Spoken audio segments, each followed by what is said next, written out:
Ready to hear a tale that'll keep you up at night? Let's dive into the legend of the aswang in Capiz.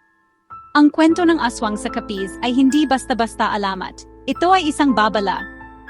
Ang mga aswang ay kilala sa kanilang kakayahang magpalit ng anyo mula tao patungong hayop.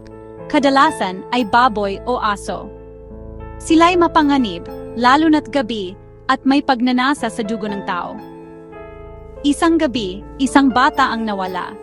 Hinanap siya ng buong nayon at natagpuan sa kagubatan. Patay, ubos ang dugo at may mga marka ng kagat.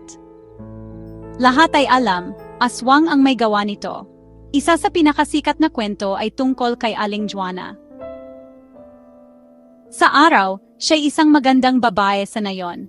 Ngunit sa gabi, nag-iging aswang at nangaagaw ng dugo. Nagiganti ang mga tao ng nayon, ngunit masyadong malakas si Aling Juana at nakatakas.